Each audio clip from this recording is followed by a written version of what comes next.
Welcome, everybody, to another episode of the Internationally podcast. Before we start, let me talk a little bit about the podcast. So, the Internationally podcast is going to be a space where different international students, prospective ones as well as current international students, could get a glimpse of the life of international students in the US or abroad. This week, I am joined by my very dear friend Anisha. Welcome to the show, Anisha. Hi, Ruth. Hi, welcome.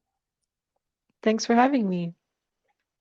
Of course. So Anisha is she grew up in both the US and India and Mhm. went to Smith College and graduated in May 2018. Her major was chemistry, and she's currently working as a research assistant in infectious disease epidemiology. Do you want to add more to your bio? No, I mean that's basically a summary. After I graduated, I taught in Indonesia for a year, English, and Mm-hmm. then I had a sort of Nice. another gap year-ish where I started sort of volunteering with refugees in my area. Mm-hmm. And so now I'm working in infectious disease epidemiology. Yes. Nice. Mhm. That's very, very cool. So as the title of this episode is dealing with career indecision, what is the first thing that comes to your mind when you hear the word career indecision? The first thing that comes to my mind is basically me, really, when I hear Korean decision. I think of myself. I think of everything I think of on a day-to-day basis. So, yeah. That's a very broad and general answer. Can you please elaborate more Yes, I mean, I can on tell. what that means to you? Well, I mean, it's basically, I guess you grow up and in school that people ask you like, what do you want to do? And when I mean, really early on in my life, I don't even think I remember doing this, but I went back to old like yearbooks and stuff. I was the only person in my class who couldn't pick a career. I had three careers. I think I said veterinarian, singer, Mm-hmm. and artist. Mm-hmm. And I had like slashes, and like Wow. nobody else. Like all these kids are picking like basketball player, a lot of veterinarians. A lot of girls wanted to be veterinarian, but I wanted to do like three things. So, Mm-hmm. I mean, really, my whole life, like going through education, even now post education, like I have been Mm-hmm. confused. Like I have not been able to decide. Right. And I don't know, I think I hoped I would be able to decide at this point. So I don't know, it's just, I've had my own little indecisive path in life. But that's what I Mm-hmm. think of. Is this less general for you? Does this work?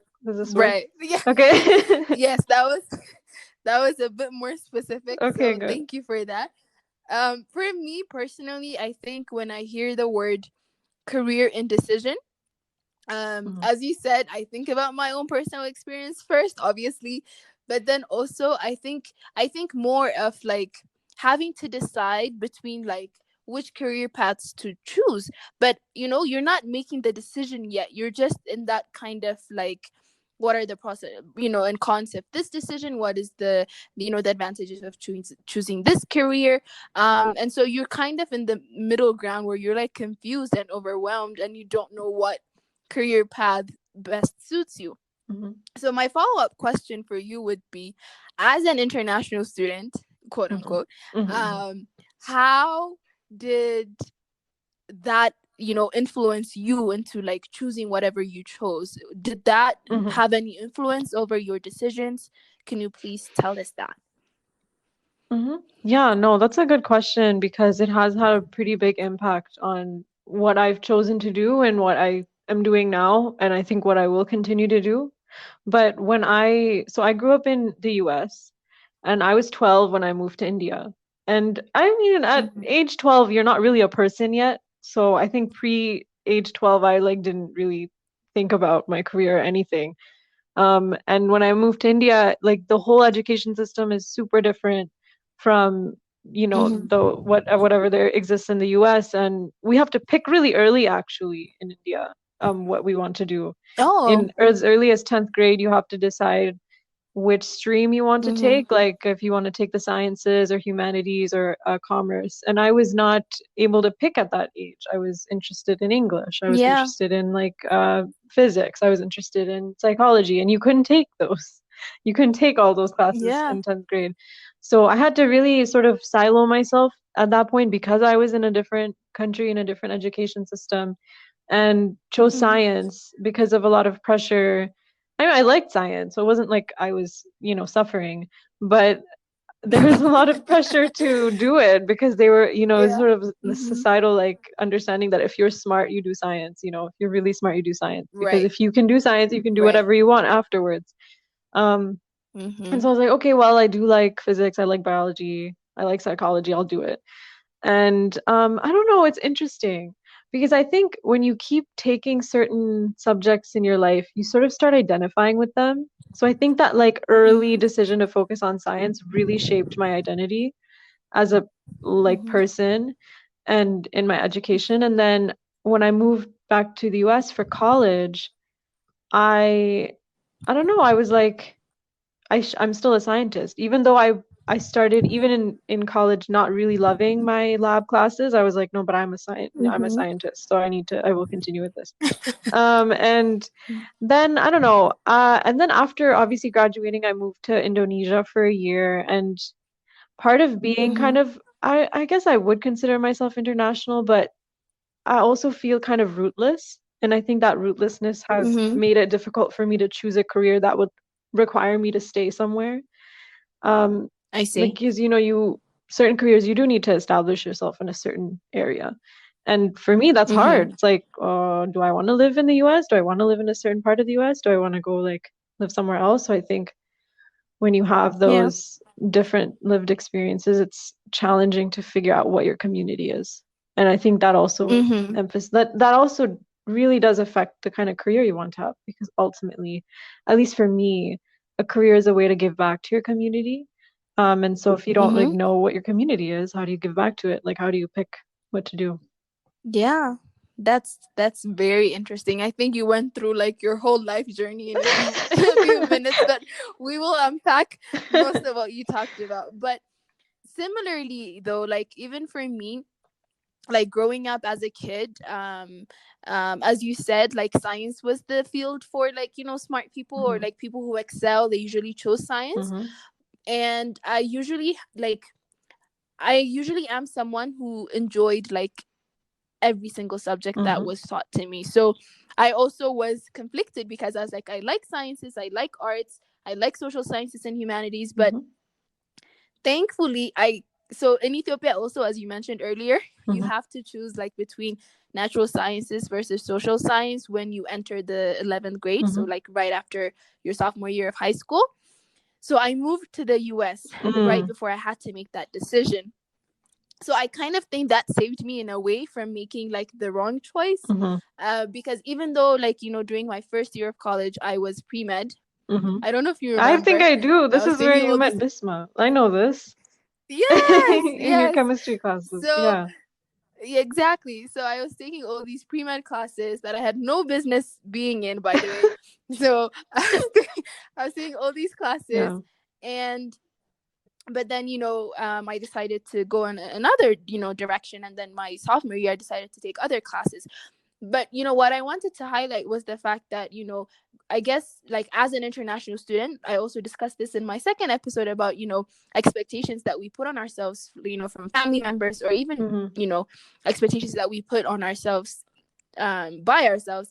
It's interesting because other people that I've talked to, they stick with that route. They stick with what is familiar and what is expected of them. Hmm. So I want to ask you, like, how did you make the decision to like go away from like the expected norms Hmm. for you to take? Hmm. Um, wait. So your question is like how I guess okay, we'll first talk about what the expectations on me were are. So when there were really hard expectations on me, whereas in high school, when my mom was Mm-hmm. basically like freaking out that I was thinking of anything other than science, she was like, "What are you doing? You're ruining your life." So like that, I think that's the only time in my life when I've had a really explicit like, you need to do this, and I caved. I actually no, this is really embarrassing. I couldn't decide, even with my mom telling me to do it, I was like, oh, I don't know. And like I went to my chemistry teacher Yeah. and I was like, so I don't know what to do. And she just like she Mm-hmm. looked at me and she was like, you're a science person. And I was like, all right. It's like you decided it for me, like I'm gonna do this. And Let's go with that. like yeah, I'm Yeah. like she said it with such decisive, like, she was so confident. She said, you are a science person. So I said, okay, I will do that Mm-hmm. then. Yeah. And but after that, honestly, after that in college, like there were so okay. So I took biology, like I was really into biology, and I'm like South Asian. So Yeah. there's, you can already guess where this is going, right? Like, why don't you become a doctor? I shadowed a Yeah. neurosurgeon in high school. Like we had a family friend. This is India. Like Mm-hmm. they literally let me into the surgery. Like they just like let me in. Like I saw this like woman's head cut Like, open. I'm like, I'm pretty sure I'm not supposed to be here. oh, Like this is not I'm not a medical student. But anyway, so like I'm like doing oh all my this and God. I wanted to do this. And a lot of people would come up to me and be like, you're so smart, you're like so patient, whatever, you love this medicine stuff, be a doctor. And their reason was you'll get like Yeah. money and you'll get respect. And I was like, that is such a bad reason to do this. I don't want to do this. And so honestly, in stubborn, like I was so stubbornly against what people were telling me to do that I was like, nope, Mm, I'm not gonna do this. Why? Because you're telling me to do it. So like that is how I went through college. exactly. Even I would be around a lot of pre-meds and I'd be like, nope, that's not me. Yeah. Like I'm not doing I could relate to that. that. I could relate to that a hundred I mean, percent. there's so much stress, so much anxiety, so much pressure to Yeah. like not even enjoy what you're learning. You're just trying to like get a good grade. And especially if you're Yeah. sort of more of an anxious type person, which I definitely am, like getting into a path like that so early on, I mean, I don't know. It was really a recipe for being quite dissatisfied with myself overall. Right. So anyway, so what was it? Mm-hmm. Your question was, how did that impact you? Literally the opposite. Like I actually stubbornly didn't do the things people were telling me to do. I'm not saying that's what anyone Yeah. should do. That's just what I did. Mm-hmm. And Right. I well, I won't go into this too much, but I think I think I could have done it and excelled and liked it, but I think other people Mm-hmm. sort of pushed me away from it. But that's where I'll leave Right. this answer for your question. Yeah. No, the whole time you were talking, I was nodding and like in agreement because it's so interesting how like our experiences are similar because so as I mentioned earlier, like, science was the field for like people who excel and do well in Mhm, school. And so both my parents were doctors. So I guess there was this expectation for me to go into medicine too. But the more that expectation manifested itself, mhm, the more I pushed it away, So it became all of a sudden like that would be the last thing that I would decide to do. Let mhm, me explore these other things first and then see if I like it. But mhm, like, going to medical school will be like the last thing. So I think like maybe I don't know if this is like an assumption I'm making, but like if people are pushing you in like one direction, especially like if it's people you love, mhm, people who like care about you, mhm, who support you, there's this like rebellious feeling that you have where you just like, okay, no, yeah. like let me try, do something different.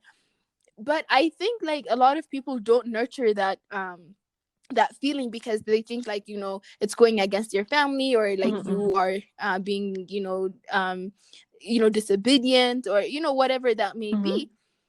But I believe that if I just like you said, if I had chosen that path, I would probably have liked it, I would probably have excelled, but it still wouldn't have been true to what I wanted to do in life. mhm, So I'm just like really happy that you shared that story because I'm pretty sure there are, tons of international students out there who have all these expectations that their family have of them, when they go to college, especially in the US, that's where you get the best education, you were expected to mhm, excel, and then you're expected to choose a specific mhm, field. Um, so my next question to you mhm, is how did you choose chemistry? Like out of all the mhm. majors, because I specifically remember you being a tutor, and Uh, you like genuinely enjoyed it. Like it brought you so much joy. I remember. So can you please tell us about that?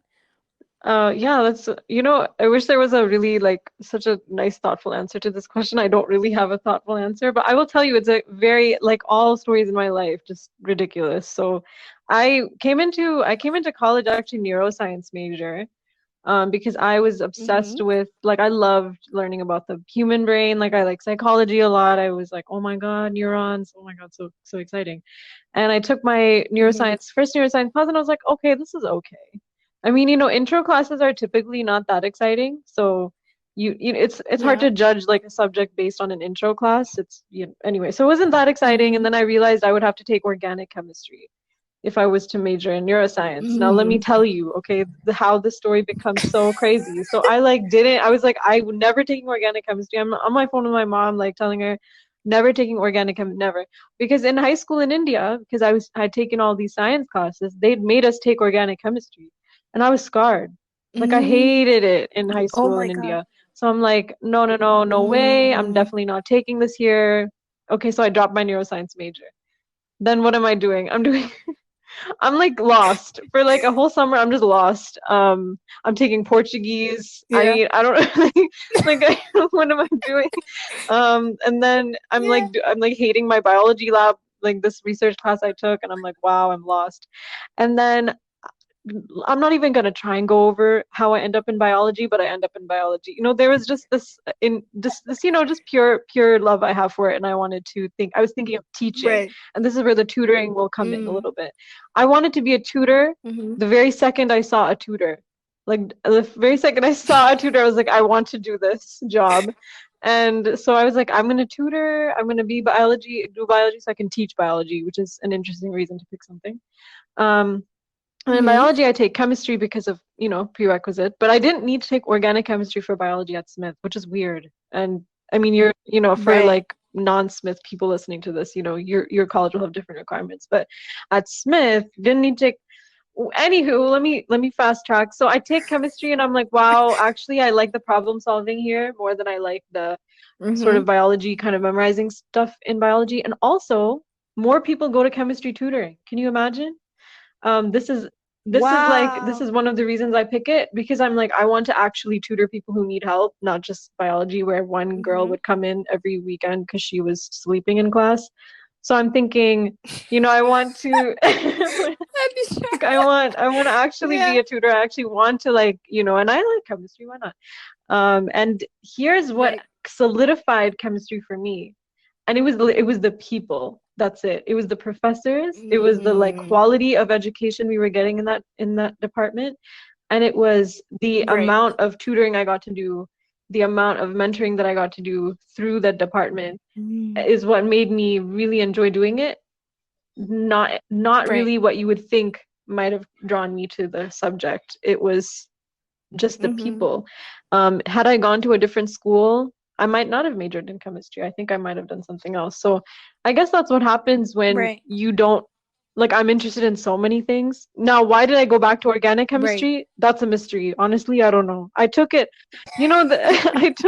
I took it, and you know what, you also, another thing that I think would be helpful to people going into college is if you take a class in high school, that doesn't necessarily mean you're going to dislike it in college, or you really can't judge the quality of a class Yeah. in college based on your previous experiences, because your teacher matters a lot. Like the person teaching you the subject Yes. matters so much. So we had a Mm-hmm. great department at Smith for Orgo. It was amazing. Like the teachers Yeah. were so good, and I think that like sold me Right. in a way that I would not have Right. imagined when I dropped my neuroscience major, that Orgo would not have Yeah. sucked. Yeah. And I'm so happy that you share that story, because like when I hear your story, I like keep reflecting about like my own path to like choosing my sociology Mhm. major. And like, a big portion of that decision had to be, the influence of like my professors, who were really, passionate about what they were teaching. And because like going in, to Smith, if like as a first year, if you have told me like I would have graduated with a major in sociology, a minor in economics, and a certificate in international relations, I would probably have laughed. Honestly, I would not have thought that would have been possible. But as you said, um when you make the decision to branch out of the things that you have, like preconceived notions about the subject or anything, but you just decide to take that one class, Mm-hmm. that could be the class that would change, your life, because you decide to major in it. But Mm-hmm. then at the same time, I feel like a lot of international students put so much pressure on themselves to think like this major Mm-hmm. that they have to choose, especially, sophomore year, end of your sophomore year, you have to choose your major. People put so much emphasis on that. But the majority of people who graduate from college do things that are completely different from the majors that they had in college. Mm-hmm. And I think that's something that, people usually tend to forget. um so Mm-hmm. I mean, I know, my econ professor used to always tell me, like, he had a student who was an econ major who's like a professional dancer now. Mm-hmm. So, this is just to say that, like, you shouldn't put so much pressure on yourself to like choose the right major, choose the right career, because in the end, like, you should do what makes you happy. And even if it's, you'll still learn something anyways, even if you choose to do something different. um so going back to you, so after you graduated from from college, Yeah. I remember you were deciding whether or not to go to graduate Yep. school, versus you. I specifically remember you were trying to make this, life decision, and you're like talking to people, Oh my me God. being one of them. I'm so sorry I made you go through So that. no, no, it's okay. I was being really, really proud of you, by the way. But like, I just want to, know Mhm. like what made you decide to do teaching for a year, Mhm. right after college versus joining graduate Mhm. school. Okay, another fun story. Wow. Also, like huge props to you for like trying to make sense of everything I'm saying because my life is chaotic. All of this is so chaotic. No, it's okay. But yeah, Logi, everybody's life is chaotic, so it's that's good. okay. People are just better at pretending that Oh, they got that's their, true. That's true. It's stuff very hard together. to pretend. I'm very open about like when I Yeah, go through these stages, so yeah. everyone knows. Like she I know. what? She was what? She didn't want to do orgo. What the hell is she doing in organic chemistry? I did a thesis in organic chemistry. I didn't You do have a I thesis didn't in. just take the Mm-hmm. classes. I almost became an organic chemist, and this is where grad school will come in. So Right. I, Mm-hmm. again, you do well in chemistry, you do well in anything people and you like teaching. So I'm saying you, but I mean me. So I like teaching. I'm like good Right. at good at organic Mm-hmm. chemistry. I'm doing research and I'm around professors all the time. And so my thought process is I want to be a professor because, Right. what? Like these people are so cool. I want to be them. And so that is what sort of made Right. me apply to grad school. This was also a Mm-hmm. huge like sort of indecision struggle because I did research every summer and I hated it every summer. So it's like I'm doing this, I hate it, but Wow. I can teach if I finish it. If I just do like 5, 6, 7, 8, 9 years of this, I can teach. Which Bro. like even at that point I was like that doesn't seem like a good plan. And I wrote all the essays. Mm-hmm. Actually, I'm very proactive about stuff like that. So I wrote all the essays in my junior year. I took the GRE, everything, my goodness. So senior year comes along, you're stressed out. Yes, I Yeah, remember. you're stressed out. You're like, Yes. well, Ruth, you were like at UNC at that time. So I was telling you about this stuff. Yeah, you were Yes. definitely around. Yes, I specifically remember. And so Yes. I'm just in senior year. Senior year is a very tough time. You literally don't know what you're doing next. Usually, it's like darkness. For the first, Mm-hmm. just total like people are like, "What are you planning to do?" It's like I have no idea. Literally zero clue. Oh Because my we God. don't know. We don't know what we're doing. Yes. So I have all my essays written. Mm-hmm. I have good grades. I have GRE done. I apply to 4 schools. You're not supposed to apply to four. You're supposed to apply to at least 10. I apply to four because my heart doesn't want to Right. go, but I have all the materials ready. So I just do it. I'm like, let me apply. And, I look back on Mm-hmm. this time, I don't know what to say. Unfortunately or fortunately, I get into all these schools and they are really Mm-hmm. incredible schools. And I'm like, how did I trick these people? And it wasn't even imposter syndrome. It wasn't even imposter syndrome. It was like, I don't even really like research, but I lie really well. So I'm like, Right. The art of yeah, lying, but so then good. you're I'm kind of so not. good at it. Yeah. Oh, so good. Wait, this is gonna be public, so hopefully no one spread this around. But like talking about how good I am at lying on applications. Yeah. Um, No, but but really not though. Yeah. so I've also applied to Fulbright. Now this is what my heart wanted. I've always wanted to go and learn a new language somewhere different.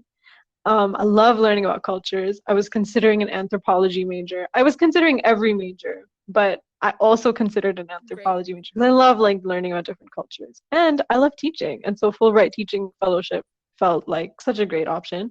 But Mm-hmm. if you've ever applied to the Fulbright, you know that can never be plan A, um, because you might not get it.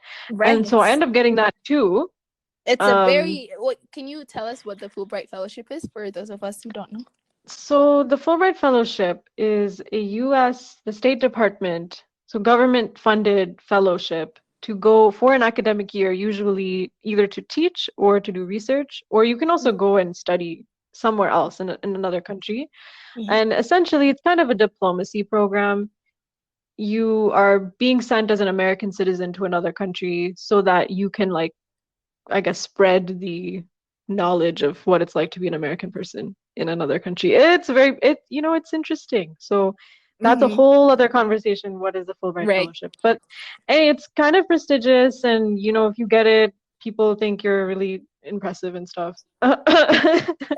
Um, I so love how casually you just say that. yeah, it's just, I It's a mean, it's, huge accomplishment. whatever. Yes. You do it, it's just any other job in another country, but it's got like this Mm-hmm. like flower, like this flowery like ribbon on it. Like you are a Mm-hmm. Fulbright scholar. And Yeah. so when I get into all these things, I'm like, wow, you can defer actually from grad school if someone's interested in sort of doing something for a year Mm-hmm. between grad school and something else. And so Right. I did the Fulbright. While I'm in the Fulbright, I have so much time to think because most of my Fulbright in Indonesia was spent alone in a room eating Nutella and questioning my life decisions. While Sometimes teaching English. sometimes the Right. power was not there. Yeah, teaching English doesn't Mm-hmm. take that long in your day. You maybe do an hour or Oh. 2 hours. The rest of it, you are in your own thoughts and trying to Mm-hmm. survive. So I'm trying to survive. I'm in my own thoughts. I'm eating Nutella. And I'm like, I don't want to do research. My gut is like, no, I never Mm-hmm. wanted to do it. And I think opening myself up, going to a different country, being in this totally different environment from the academic world that I had been in, Mm-hmm. you start to Mm-hmm. realize there's so many things you can do. Like there's just so many things. Why force yourself? Like why would I force myself to go do research if I'm not excited about it? And Right. so Right. I withdrew before I started. So I never have to admit to anyone that I applied to grad schools and Right. Just to the few people like who knew that who you were knew, making that decision. who thought I was at MIT. I actually got a message from someone in got a message. So I didn't even pick MIT, I was supposed to go to Berkeley, but because I Yeah. kept telling people different things and changing my mind. Yes. I'm in Yeah, Indonesia and somebody messages me like, who do you work for at MIT? And I'm like, this is like 3 steps behind. I'm actually not even in a different country oh my god. to tell her. I'm like, yeah, so that didn't happen. But I totally don't feel bad. Like I understand why you think this. I Mm-hmm. definitely probably told you this is what I was doing and then changed my mind. Right. From hearing your story, Anisha, I have to say, like, you know, you're very brave, honestly. I don't think you give yourself that credit. No, I'm serious. Because I don't know a lot of people who could walk away from those kinds of like situations, or like who can make like decisions that, based on like their gut feelings. No, I'm not trying to like, gas you up or anything. I'm like actually genuinely serious. No, because a lot of time I don't know a lot of people who make those decisions, and I just Me want to neither. say like I'm very I mean, I'm so serious. Like, so I want to know like, so what was that Uh, process like for you? Like, mm, how did you decide to be like, I'm not gonna pursue grad school because that's not what I'm mhm. do not feel it in my gut. This is not what I'm gonna do. I'm not going to enjoy it, even though Yeah. it's prestigious. It's paid for, whatever. Like my career will Mhm. probably be set if I choose this path, versus Mhm. taking like a riskier path of like the unknown and like doing something else completely different. Like, Mhm. how did you make that decision, and was it difficult? Yeah, it was really difficult. It took a very long time. I mean, I'm saying junior year college summer, I'm starting to think this is not it for me. Mm-hmm. And it takes Mm-hmm. me until my Fulbright year, so that's almost 2 years of like thinking, what am I doing Right. to for me to finally be like, nope, and also to be away from all of the external forces that were making me feel like I had to go to grad school. I mean, Mm. that's another thing about being Right. in undergrad, especially liberal arts college. Everybody's going to grad school, or they're thinking about it, or they're talking about Yes. it. And so it's just really hard to, in that context, be like, Mm-hmm. I'm not doing this, especially if you don't have Right. any other ideas. And Mm-hmm. I didn't have any other ideas. I'm like, why not do this? So I knew it. So here are like three things, okay? So if your job is for you to make enough money to live, and if you don't like it, if you hate it, if it's depressing you, then there's literally no point doing it, because like, Mm. why are you That should living? be a quote. Like, honestly, like, why are you alive? What do you want to gain from your life? And Mm-hmm. if your career is going to be a lot of your time, it doesn't have to be the most important thing in your life. It doesn't have to be. We also live in a very career centric culture where it's like you need your career to be amazing. Right. You don't have to be passionate about it. But if it's depressing you, Yeah. then Right. no, like it's not worth it. Y- And so that was what lab was Mm-hmm. for me. Lab was depression. Like working in lab was, and Right. I don't want to joke about depression. I think I actually, felt Right. quite low when I was there. And I knew that going to grad Right. school would only make it worse. Would only be more Right. stressful, would only be more intense. And then Mm-hmm. this is sort of fun. No, this is really wild. So I was in the Philippines while I was in Indonesia. I visited a friend, a Smith friend, Mm-hmm. and we're in the Okay. mountains in the Philippines, and we meet two Americans who are from the Raleigh-Durham area, let me tell you. So there's a lot Oh my there's a God. lot to talk about there. That is such a small I know, world. and I'm just like, Oh wow, my like God. I like kind of live there. And they're like, wow, okay. And then they Yeah. asked me, what are you doing? And I said, oh, I think I'm going to grad school. I got into this great Mm-hmm. school, and they're just like, congratulations. And I'm just like, oh, I'm not sure. I'm not like really that excited. Right. And the husband was like, if you're not sure, don't even go. Because he was a Mm-hmm. professor at Duke, and he was sort of like like regretful, Mm. and he was just like, you shouldn't even start. And I thought, well, you can like start and leave, you can master out of PhD programs. Right. And I'm like, I could just do Right. that. And he's like, no, why would you do that? Just don't go. Why would you? And Yeah. and then I thought, oh my God. Wow. And he actually was like the tipping point. I also had a dream. I had a dream. I had a dream about it. Like I had a I had dream. a dream about the. Not I have a dream, but No, I yeah, had I a know dream. this is not as inspiring as the dream that MLK's dream. I had a dream, like a Berkeley Uh, professor quit his job and started a dinosaur museum in Florida, okay. and Okay. That's very specific. yeah, he wasn't getting any people coming to this museum. He also like didn't tell Yeah. anyone he was leaving his job. Anyway, he was a mess, but I went over to him, and he's like struggling financially. Mind you, I met this professor once when I visited Berkeley, so I don't know this man, and I'm just like Okay. talking to him like, so like, are you okay with your life and everything? And he's just like, yeah, I'm like Mm-hmm. so happy right now. I'm so fulfilled.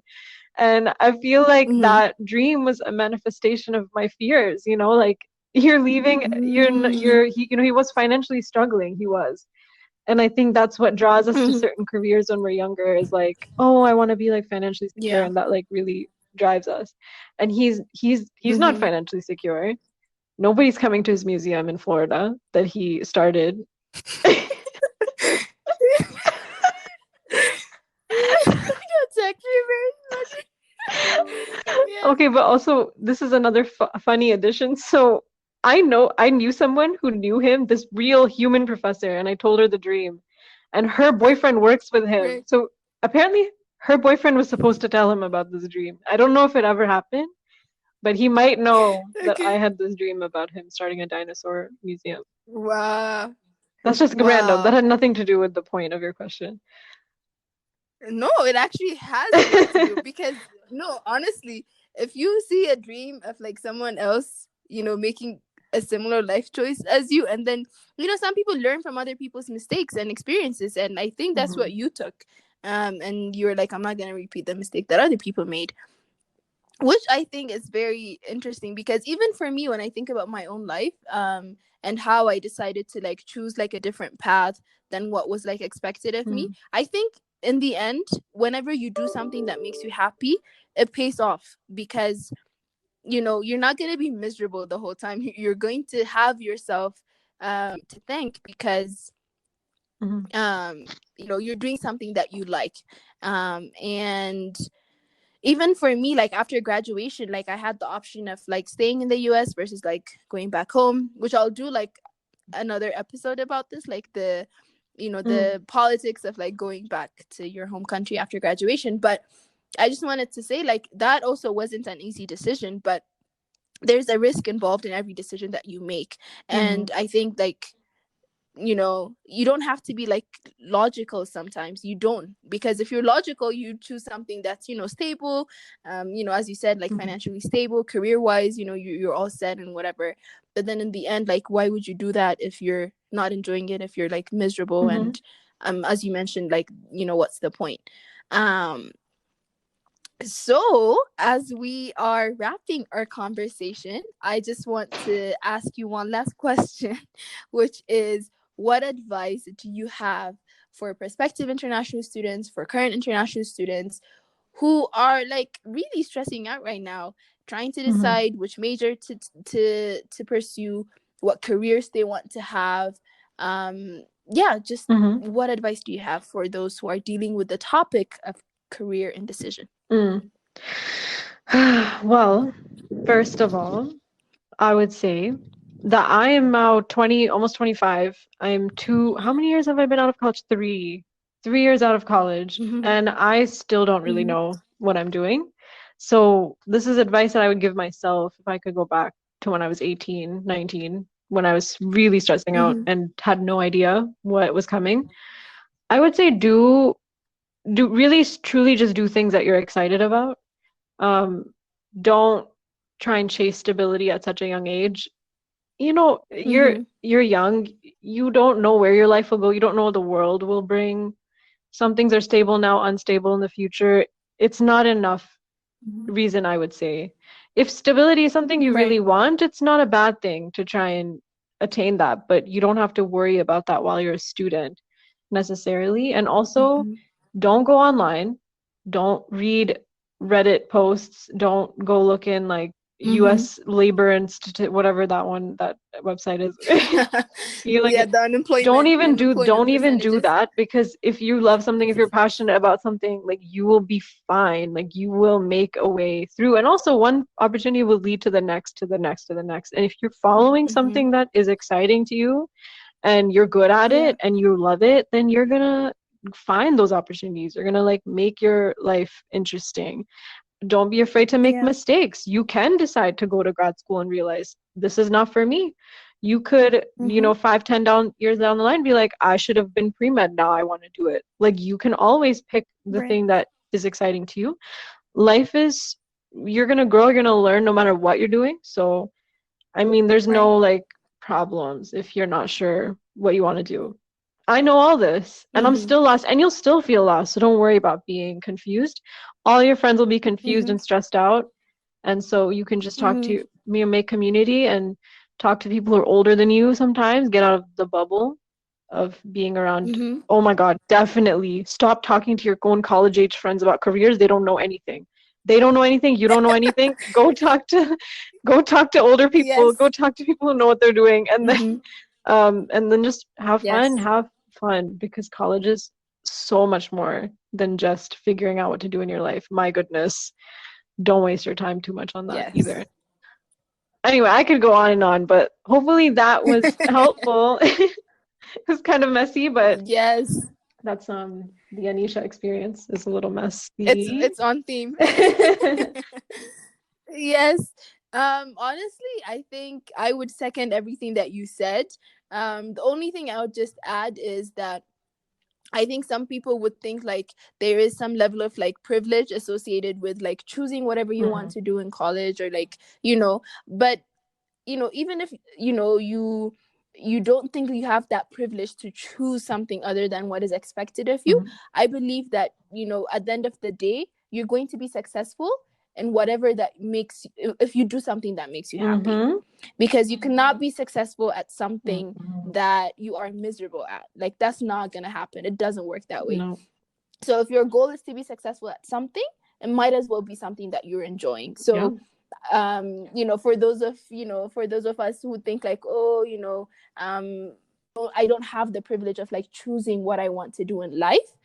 I feel like you have to really ask yourself, like, if my goal is to be successful and like help my family, help my community, how do I become successful if I'm doing something I'm miserable at? So I think it goes back to like what you're saying, if like, what is the point, if you're not doing something that makes you happy. um I think we'll end our conversation here.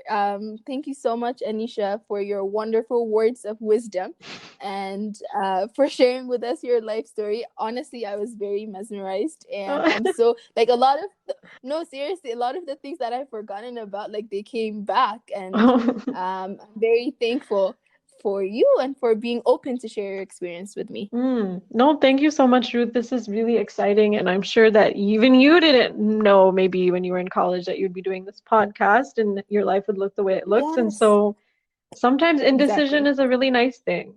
It can bring you like Mm-hmm. unexpected new developments in your life. Exactly, exactly. And yeah, so as a last note, please make sure to go follow the official Instagram page for Internationally by Ruth. That is LIE. And please send any questions or concerns that you have to the email internationallybyruth@gmail.com. Thank you again for tuning in today. I hope you have a lovely week ahead of you, and take care of yourselves, everybody. Bye. Yeah, bye everyone. Bye.